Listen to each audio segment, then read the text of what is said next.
नमस्कार, मैं हूं श्वेता सिंह और आप देख रहे हैं आज तक। महाकुंभ अब समापन की ओर है। अंतिम जो पर्व स्नान जो महाशिवरात्रि का है वो होना है, जिसके साथ संपन्न हो जाएगा महाकुंभ। और इस मौके पर हम अलग अलग लोगों से उनके विचार जान रहे हैं। इस समय हमारे साथ बागेश्वर धाम के पंडित धीरेन्द्र कृष्ण शास्त्री मौजूद हैं। बहुत स्वागत है आपका गुरुजी। ये बताइए कि महाकुंभ पर चर्चा करें उससे पहले ये बुंदेलखंड में जो महाकुंभ हो रहा है वो क्या है ये आयोजन? बागेश्वर धाम का यह 6वां बुंदेलखंड महाकुंभ है, जो हर वर्ष होता है।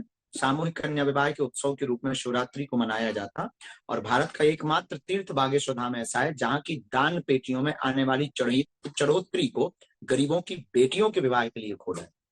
पंडित जी, आप हमेशा हिंदुओं को जगाने की बात करते रहे। अब महाकुंभ समापन की ओर है, इतनी बड़ी संख्या में लोग आए हैं, अभी भी आ रहे हैं। इन्हें यहां पर आता देखकर आपको लग रहा है कि हिंदू जाग गया है, आप प्रसन्न हो रहे हैं बहुत? सनातन के प्रति जो आस्था और निष्ठा है वो वर्तमान में एक उबाल के रूप में है। और लोग जग रहे हैं, हिंदू जग रहे हैं और अपनी संस्कृति और अपने सनातन की प्राचीन परंपराओं के प्रति बहुत अलर्ट हो रहे हैं। तो ये है तो बहुत अच्छा।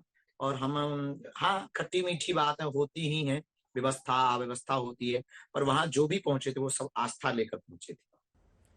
पर गुरुजी, व्यवस्था आपके हिसाब से कैसी रही? क्योंकि आपने भी देखा भगदड़ हुई मौनी अमावस्या के समय, उसके बाद नई दिल्ली रेलवे स्टेशन पर हुआ, सड़कों पर जाम है, ट्रेनें पैक हैं, बड़ी संख्या में लोग आ रहे हैं, इसका उत्साह तो है, लेकिन राजनेता कह रहे हैं कि व्यवस्था कोई नहीं है। व्यवस्था तो थी, यूं नहीं कहा जा सकता कि नहीं थी, पर हाँ, कहीं ना कहीं चूक तो हुई है, जिस कारण से एक बीच में जो छोटा सा असुविधा हुई, लंबा जाम लगा। तो ये छोटी सी असुविधा तो हुई है, इस पर भी मंथन किया जाना चाहिए था। इस पर भी हमें लगता है कि एक बार विचार किया जाना चाहिए। बाकी व्यवस्था हमारे हिसाब से तो आने वाले लोग जो व्यवस्था देखने आए थे, हमें नहीं लगता कि उन्हें व्यवस्था मिली हो, पर ठीक थी। पर आस्था लेके आने वाले लोगों को तो आस्था व्यापक थी और उन्होंने स्नान भी किए। बहुत सारे लोगों को हम देख रहे हैं जो वृद्ध हैं, वो किसी भी तरीके से, एक व्यक्ति तो आए जिनके एक पैर नहीं था, तो बैसाखी के सहारे वो इतनी दूर यहां पर आ गए। बच्चे हैं जो अपने बुजुर्गों को दर्शन के लिए ला रहे हैं, बेटियां हैं जो अकेले यहां पर चली आ रही हैं, सब आ रहे हैं। क्या कारण है आपके अनुसार कि इतनी बड़ी संख्या में लोग आ रहे हैं इतनी दिक्कतों के बावजूद? हाँ, अभी कुछ दिनों से भारत में सनातनियों के अंदर एक नया जोश तो आया है।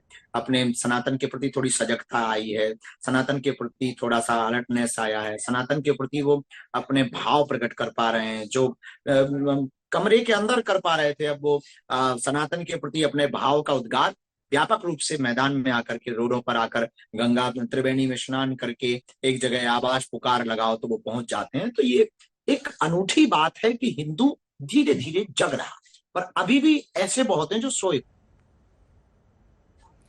पंडित जी, आपके एक बयान को लेकर भी बहुत विवाद छिड़ा था। आपको मालूम है कि जिस तरीके से भगदड़ हुई उसके बाद जी, आपने एक मोक्ष का बयान दिया। क्या आप उस पर सफाई देना चाहेंगे अभी? उस पर कोई भी सफाई देने के पहले तो हम खेद व्यक्त करते हैं।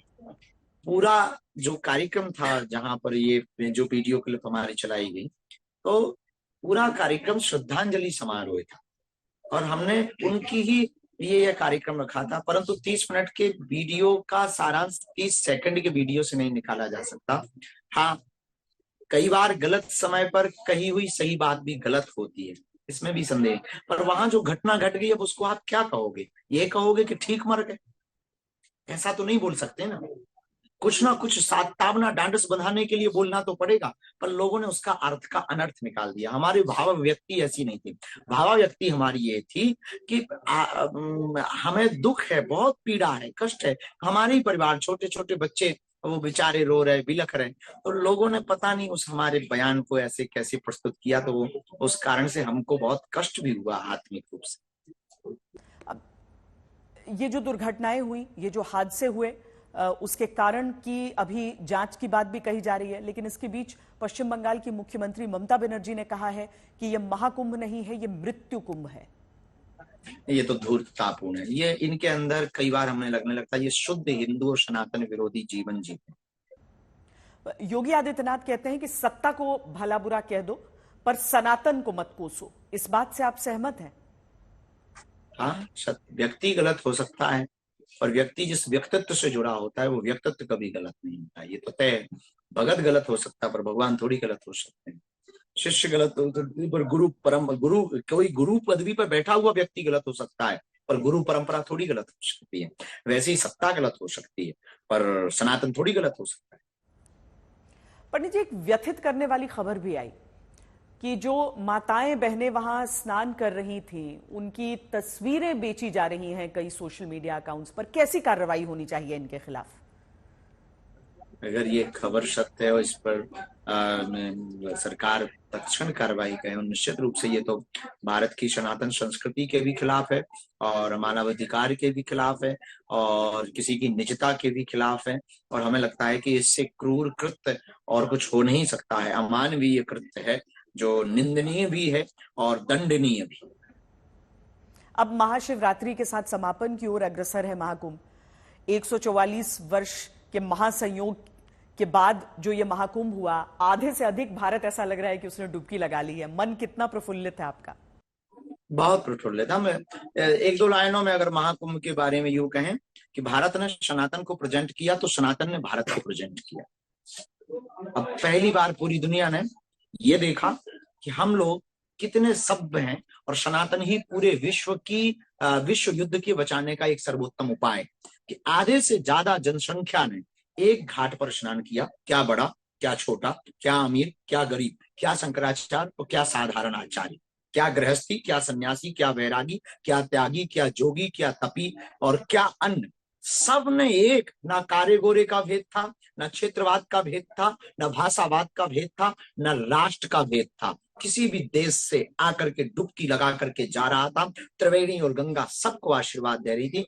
एक लाइन में यूं कहें, पूरे विश्व में शांति स्थापित करने का अगर कोई सूत्र है, कोई उपाय है, उपादान है, तो वो है सनातन। गुरुजी, अब जिस प्रश्न के साथ मैंने शुरुआत की थी बुंदेलखंड के महाकुंभ को लेकर, अब प्रधानमंत्री और राष्ट्रपति जी भी आ रही हैं बागेश्वर धाम। तो आपके आलोचक तो लंबे समय से कहते रहे कि आप लोगों को अंधविश्वास में झोंकते हैं, जबकि जिस तरह की उन्हें दिक्कत है उन्हें अस्पताल जाना चाहिए। अब यहां जो आयोजन हो रहा है, आप तो एक बड़े अस्पताल का यहां पर उद्घाटन करने जा रहे हैं। जी, लोगों का अपना अपना मंतव्य है। हम जो कर रहे हैं वो हमारे हनुमान जी ने जो किया वही कर रहे हैं। लाय संजीवन लखन जे आए, श्री रघुवीर हर्ष उर लाए। हम कभी भी विज्ञान के खिलाफ नहीं रहे, और विज्ञान के खिलाफ अगर रहेंगे तो विज्ञान पर ही बोल करके ही तो रह पाएंगे। तो फिर विज्ञान के खिलाफत कैसी हुई? और कितनी अद्भुत बात है कि हम विज्ञान के खिलाफ विज्ञान के ही मोबाइल पर बयान दे दें। तो हम कभी भी विज्ञान के खिलाफ नहीं थे, ना ज्ञान के खिलाफ है, ना विज्ञान के खिलाफ है। हम दोनों का समन्वय चाहिए। इसलिए बागेश्वर धाम पर कृपा भी मिलेगी और दवा भी मिलेगी। और अभी तक अस्पतालों में मंदिर बहुत थे, अब मंदिर में अस्पताल होंगे। हम इस देश में नई क्रांति चाहते हो। ये सब पूरे बुंदेलखंड मध्य प्रदेश का सौभाग्य है कि बागेश्वर धाम पर 23 फरवरी को एक ऐतिहासिक दिन होने वाला है, जब विश्व के सर्वाधिक लोकप्रिय यशस्वी माननीय प्रधानमंत्री जी यहाँ एक नवाचार करने के लिए पहुंचेंगे। भूमि पूजन शिलान्यास में एक नवाचार करेंगे कि अब मंदिर, अस्पतालों में मंदिर नहीं, मंदिर में अस्पताल। बहुत बहुत धन्यवाद हमसे बातचीत करने के लिए।